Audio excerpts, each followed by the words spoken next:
بسم اللہ الرحمن الرحیم۔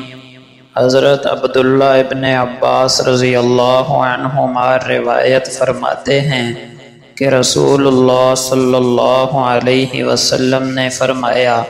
تمہارا رب بہت مہربان ہے،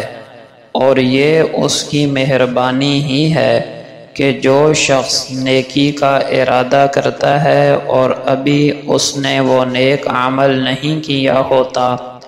پھر بھی اس کی ایک نیکی لکھ دی جاتی ہے، اور اگر وہ اس پر عمل کر لے تو اس کے لیے 10 گنا سے لے کر 700 گنا تک یا اس سے بھی زیادہ بڑھا چڑھا کر ثواب لکھ دیا جاتا ہے۔ اور جو شخص برائی کا ارادہ کرے لیکن برائی کا ارتکاب نہ کرے تو اس کے نامہ اعمال میں ایک نیکی لکھ دی جاتی ہے، اور جو برائی کا ارتکاب بھی کر لے اس کے لیے صرف ایک ہی برائی لکھی جاتی ہے، یا اللہ تعالیٰ اپنی رحمت سے اسے بھی مٹا دیتے ہیں۔ لیکن یاد رکھیے، گناہ چھوڑنے پر نیکی اس وقت ہے جب کہ گناہ خوف خدا سے چھوڑا ہو، ورنہ گناہ کا ارادہ کیا اور اس لیے گناہ نہ کیا کہ گناہ کا موقع نہ ملا،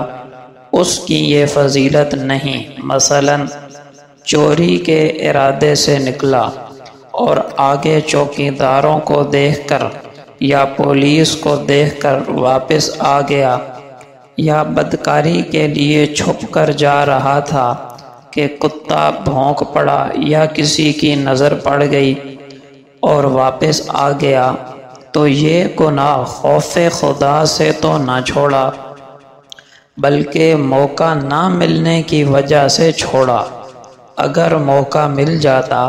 تو ضرور اس گناہ کو کر گزرتا، اور ابھی بھی اس کا پکا عزم اور ارادہ یہی کہ موقع ملا تو یہ گناہ ضرور کروں گا۔ اس پر یہ فضیلت نہیں۔ فضیلت اس وقت ہے جب موقع ہوتے ہوئے صرف خوف خدا سے گناہ چھوڑ دے، صرف فکر آخرت کی وجہ سے گناہ سے رک جائے۔ یہ اتنا بڑھیا عمل ہے کہ اللہ پاک فرماتے ہیں،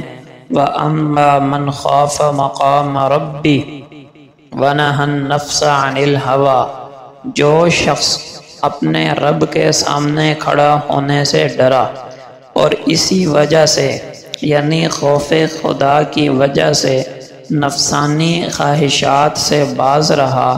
فَإِنَّ الْجَنَّةَ هِيَ الْمَأْوَىٰ، تو جنت ہی اس کا ٹھکانہ ہوگا۔